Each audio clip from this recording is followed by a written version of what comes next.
Hello and welcome back to the Chesapeake Today Show.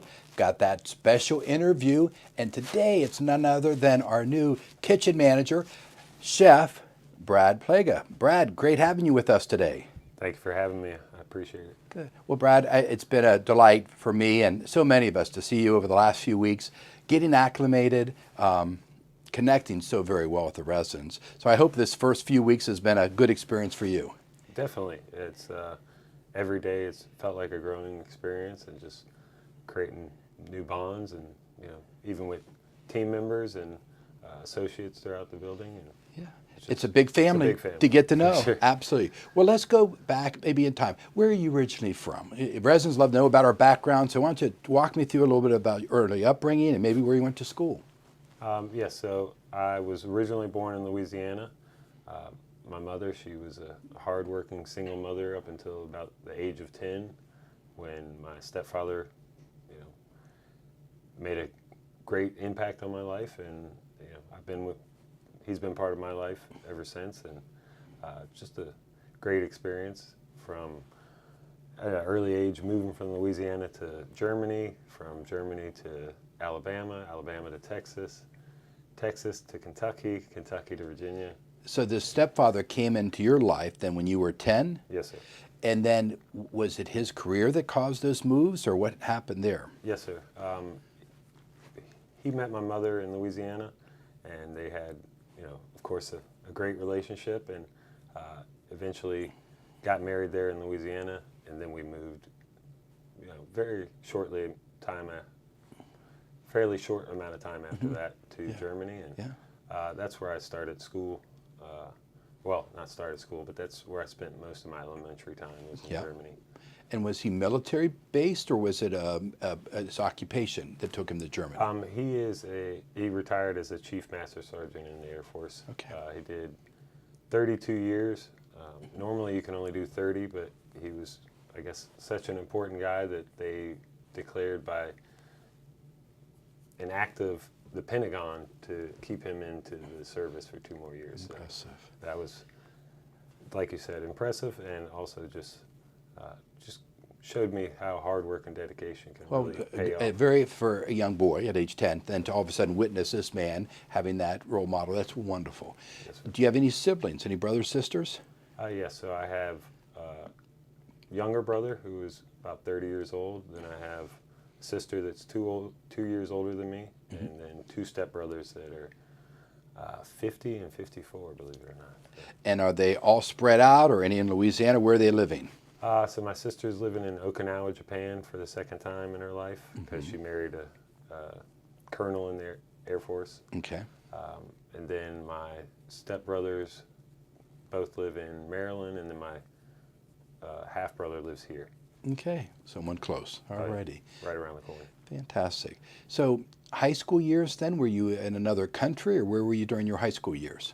I just, believe it or not, when I was in Texas, I started high school and went through about a month of it. I played high school football, as a 9th grader, but I left and came to Virginia, and they hadn't even started school yet, so it was like I started a whole new 9th grade year. None of my transcripts or anything mattered. It was like a fresh start, 9th grade here in Virginia. So Okay. then I spent all 4 years at Tabb High School. Okay. In the local area. Yep, So right down the after street. high school, when did culinary enter into your life? I would say that I definitely dabbled in it throughout my, even my upbringing. My mom teaching me in the kitchen, but then it's not very culinarily in depth. But Papa John's was my first job. Yeah. I'll never forget that. I really learned a lot of systems even from that first job. Just seeing all the, the ways that they were on top of things. That's Papa right. John's may have gone down a little bit now, but no, you're right. Those types of franchises just really systemize, make things consistent. That is awesome. Your mother, what influence, what type of foods did she like to prepare or cook? she definitely has a knack for Southern cooking. She can cook anything without a measuring cup, without a recipe. I've never seen her, other than maybe a couple of baking items that she actually pulled out a recipe book, because that, baking, you have to be a little bit more exact. Yeah. And other than that, she can cook anything that you can dream of. So And any of her dishes that she made that is now a favorite in your household? yeah, so there's two. Biscuits and gravy is something that is my family's tradition. I don't know if it's because it's just so easy and the results come out. Uh, there's a lot of room for error, but biscuits and gravy is one of our favorites. But the other one that we've passed on generationally is our dirty rice. Whether it's my daughter making it for me and my son, or me making it for the whole family, whatever the case, we all have our own little twist on it. But Yeah. it's a recipe that we will never go too long without eating for Good. sure. So let me ask, in each of those recipes, first with the sausage, or I say sausage, I'll just say the biscuits and gravy. Is it a sausage gravy? Yes, Or sir. do you like to put meat, chunks of sausage, or what's your experience? When I make it, I'd like to mix spicy sausage with some standard sausage. Okay. Never frozen, just some fresh, good sausage, breakfast sausage. Yeah. And just handmade biscuits made with love. Yeah. That's the secret ingredient. And when you said dirty rice, there's a couple things that come to mind of typical ingredients, but help me. What's in your dirty rice? What are some of those ingredients?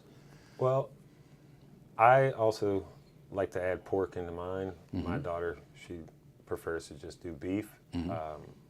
Onions, peppers, a lot of Cajun seasoning in there. I mean, half a bottle is what we like. But then the other thing that, my daughter, she says that she prefers this new way that I make it instead of, my mom, she might use water to cook the rice, but I switch it up and use chicken stock or Yeah.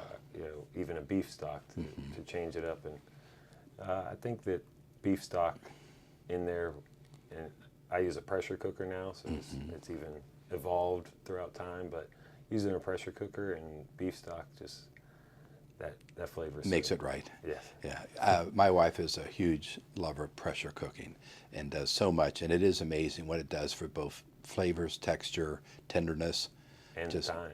and time. And time, absolutely. I got 3-minute cook time for rice, and then you just set it in there for a while. You just That let it works. steep. No reason for a rice cooker. You got a pressure cooker. Yeah, That's exactly. great.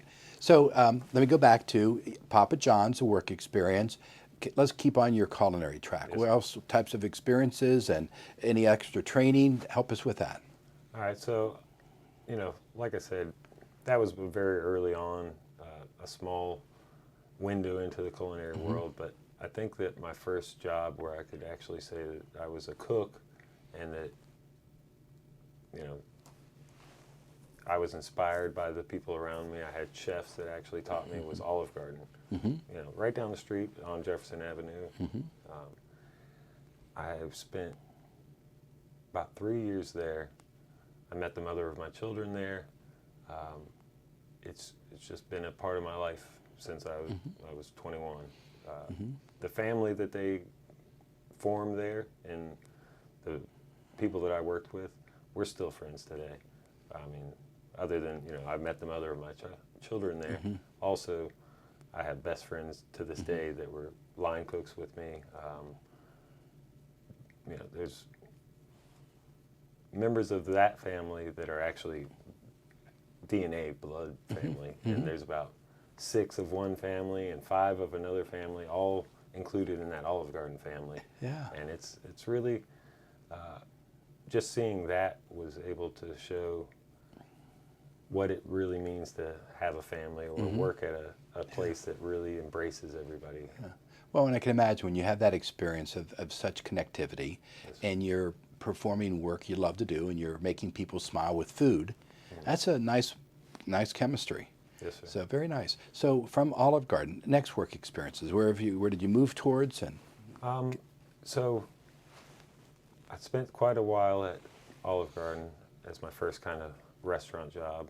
Then after that, there's a company called Paradox East Coast Grill. It was very popular out in Chesapeake for a short amount of time, unfortunately. But they had a huge building out there. They really focused a lot on fresh seafood, and also they had a pretty good variety of wings as well. But their fresh seafood, being in the Virginia Beach area and Norfolk, that's like a staple for a good restaurant at least. Great. Then for moving there, I really try to focus, and a good friend of mine, he's also a student of the culinary arts, and we decided to move to Richmond together and really make a name for ourselves there. He eventually did move on to California. He's still in the culinary arts, but I was given an opportunity to work at Maggiano's, Little Italy is what they call it, and that was the most scratch kitchen I've ever been a part of. I mean, it was mind-blowing to me coming from some of the experiences that I've had into going into Maggiano's. I mean, they make every dressing from scratch. Caesar with actual, I forget what the name of it is now, but Minced anchovies in there? minced anchovies with actual anchovies in there on a Caesar. For somebody who maybe buys it at the store prior to that. Yeah. Oh my God. Somebody who buys it at the store prior to that, having a real chef show you how to do that, And hearing you say making it, you taste it it. surprised me. I lived real close to Maggiano's when I was in Schaumburg, Illinois. Yes. Favorite. I remember taking team there, et cetera, and big events.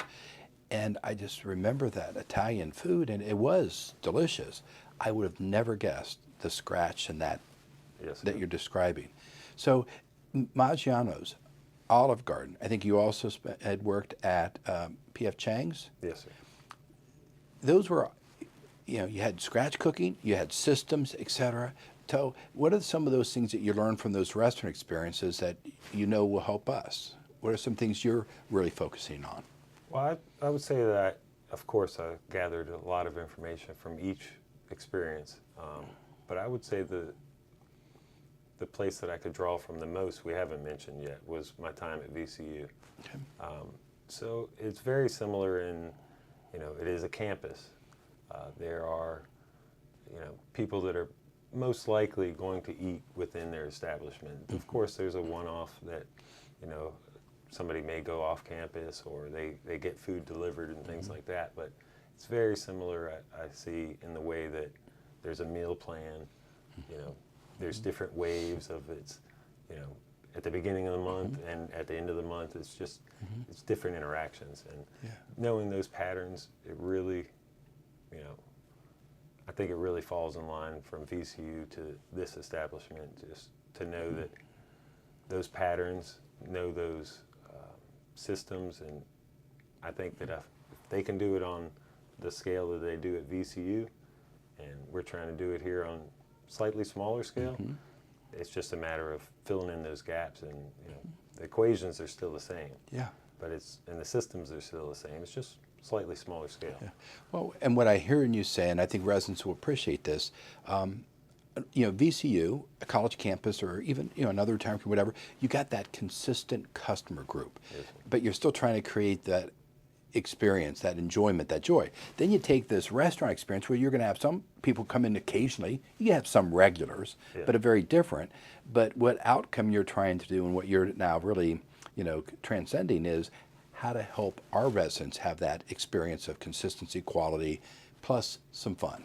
Yes, sir. So that's good. So hearing that conversation, kitchen manager, which we could have called it sous chef, could have called it a lot. What I know that Julian and Bruce believe in you is you're just right with them. You're at the same level, and we're so fortunate to have you to join us, similar to Julian's capabilities. And I sometimes, when I call you chef, I have full respect in saying that I'm to a you. turnaround. Yes, That's sir. right. But I think that's something for the residents to know, that here we have a kitchen manager, and you can get more in details about what you're doing with that, but just a person with a ability to perform in cooking foods and understand quality, and then the systems. So go ahead, tell us some more about how you view this kitchen manager role and some of the things you do really complement Julian, because that's really what you're doing. You're complementing him. And that's what I've definitely told team members when they ask, well, what are you going to be doing? What is the kitchen manager? What does that role mean? And also, a lot of residents, a lot of other managers throughout the building, they want to know what's the difference between a chef and a kitchen manager. And there isn't much difference. One of the big things that I would have to pick out. Chef is going to be making sure it tastes right. A kitchen manager, I do care what it tastes like, but that's not my role. My role is more to make sure that we're purchasing correctly, make sure that we're controlling the inventory once we have it, making sure just daily services, goes off flawlessly, or if there is a flaw or a problem, that we take care of it on the spot. I'm going to be in charge of making sure that we're maintaining safety and sanitation, hiring and training of team members, and just general making sure the food looks good, plating, presentation. Yeah. Well, and I think the plating, presentation, and I think you're also underselling yourself because I've eaten your food and it's delicious. Yes. I think your focus back to what you learned from Maggiano's, Olive Garden, that family, is those consistencies. Yes. So tell us more. I know you've been at the Expediter Spout. You're watching your cooks across the grill. You're trying to help understand their role for consistency of taste, following menus, following recipes. So what's that been like so far, and any goals that you're setting from that? Well, I would say, I'm definitely still observing. I'm still trying to piece it all together in my head. It is a complicated system, from the dietary restrictions to even the separate meal times throughout the day. Just keeping track in my head. One starts at 15, one starts at 30. And just being able to give time to each of those kitchens or parts of my day, making sure that the team members are really giving their all, and trying to keep up with quality. Yeah. Well, I think as we've chatted, I know Bruce has felt this from the dining committee and just all those that we've said, getting that extra eye, that expertise on that consistency of quality, production. When you're dealing with, as many as 10 different cooks, and they all have their own little nuances, but still you want the residents to say, wait, when I order this tonight, is it going to taste like this if I order it next Monday or whatever? You want that consistency. Temperatures, already hearing some positives about just really focusing. So just, you're having early successes that are so appreciated. So very important there. Other things you'd like to share as far as your role or kitchen manager? Well, I would say that I do have something written here just as my personal goal. It does point on some of the things that you were mentioning just now. So my goal is to enhance the lives of our residents through quality and consistency in the preparation of their food. I want to share how we will do things and inspire others to join our family that I've already learned to love and felt welcome to. So I want residents to really feel like they want to share how good their food is. They want to tell people. They want to post pictures even. I don't know how social some of them may be online, but that's the world that I come from. Just wowing people, just making people want to come back. It's a little bit different here because it's almost a guarantee that they're going to come back. But are they satisfied? Yeah. Are they coming back?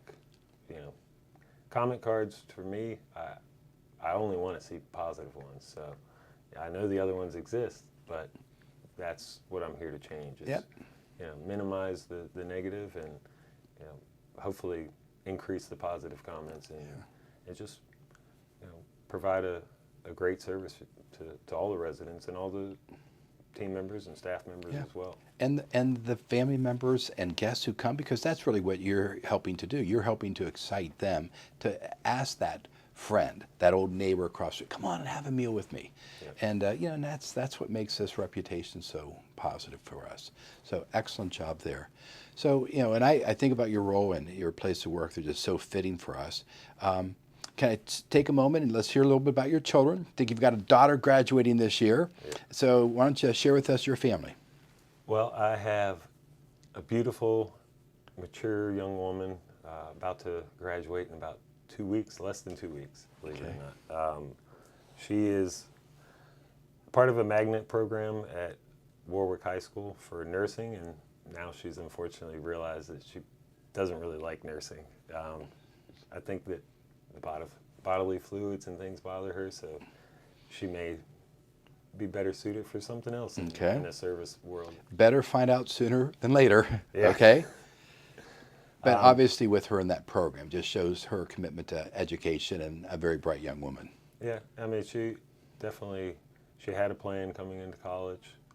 She was a cheerleader. She was a track, star in my eyes, and she's definitely grown into a true young woman more than just my child. Yeah. It's amazing and scary to see every day. Yeah. I finally got one across the finish line, I guess you'd say. Yeah. But I'm realizing as I get older that there isn't a finish line. I want to motivate them to go to college. I want to motivate them to, find the right job for them. And I want to provide a place for them to feel comfortable.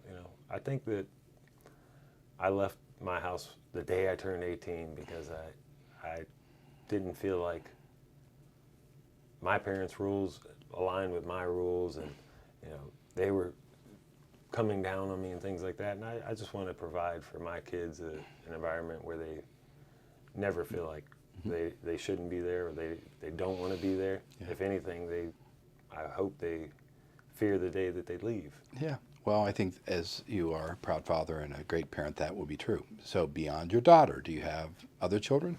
Yes, so my next one is a 16-year-old son.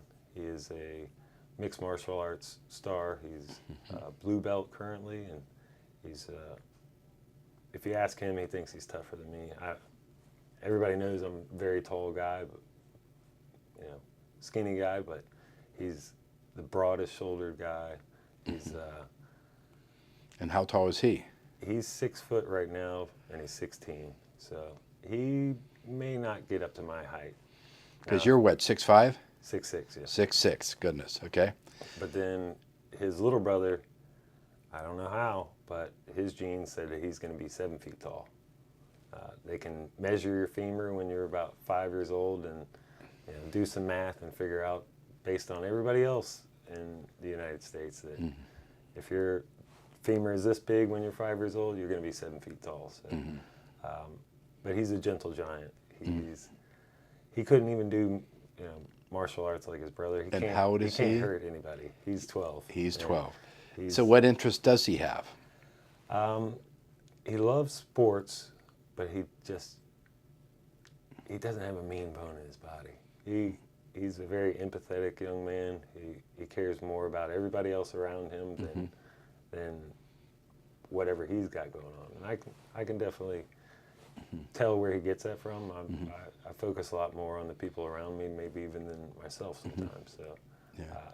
I can see where he gets that, but he's a very funny, very athletic, but just doesn't have a mean bone in his body. So some of the competition that he gets involved with, he just doesn't compete very well. He'd rather be out looking at flowers than hitting somebody with a football or hitting somebody in football. Yeah. And he's tried it all. He's been part of martial arts, football, basketball, a little bit of gymnastics when he was younger, just to see what he liked. Yeah. And, Well, you never know. I mean, at this age, he still has so many choices. And yes, he is still growing into that body and all those things. So, when you're describing that, I was thinking of my son-in-law is a sort of a big gentle giant, but he found his niche being a big gentle giant, but an offensive lineman, where he just took his kindness, but he said, no one's going to mess with my quarterback.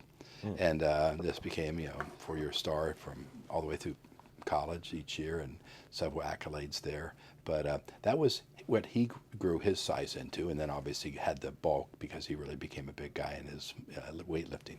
But fascinating. You never know. Yeah. Personality-wise, though, there's something about that kindness and protection. But he'll find his place. Yeah. So 3 children then? Yep, and I just, each of them in their own right is just a great child, very, no trouble from any of them that I can think of or remember. So for right now, obviously a lot of time is spent with them. Anything else that either your personal hobby or a hobby you enjoy with your kids? I really do enjoy things that my children are into. Like, I have plenty of hobbies of my own, but something just inspires me. When I see them really into something, it drives me to learn about it and interact with them, whatever it is. Yeah. If it is a multiple participant type of thing, but me personally, I love live music. I've been to over 200 concerts. Other than just like local, somebody at the bar. I'm talking about real, And do you have a favorite concert you've ever attended? Favorite one I've ever attended. That's a hard question off the top of my head. You've probably been a lot more than I've been to. I've only been to, who knows, a few dozen in my life, not a lot. But I went to an Elton John concert in Chicago, and it still just tops on my list. He just performed for like 3 hours and 20 minutes, didn't stop. And he was, he still today can sing, but that wasn't that long ago. It's probably been 10, 15 years now, but oh my gosh, did he perform. I do remember one, or I can think of one. So recently, just a year ago or so, I was, talking with my mom, and she's like, or I think I mentioned it. Hey, I can't wait for this concert next Saturday. And she's like, or maybe it was longer than that, but she was like, what concert? And I was like, Billy Strings. And he's kind of a new age. I really had no clue that she would have any idea who that was. And she was like, we're going to that concert. I was like, what? And it turns out, my dad is really into acoustic guitars. He plays himself. He's got a custom one being built right now. But I just didn't have any idea that he knew who Billy Strings was. He's a very modern artist. I just... So your mother and stepfather went. Did they get you tickets, or did you get to go? Yeah, we actually ended up sitting next to each other, and then her friends. So we all went out to eat out in Norfolk beforehand, and then went to the concert. It was a great night. And Very nice.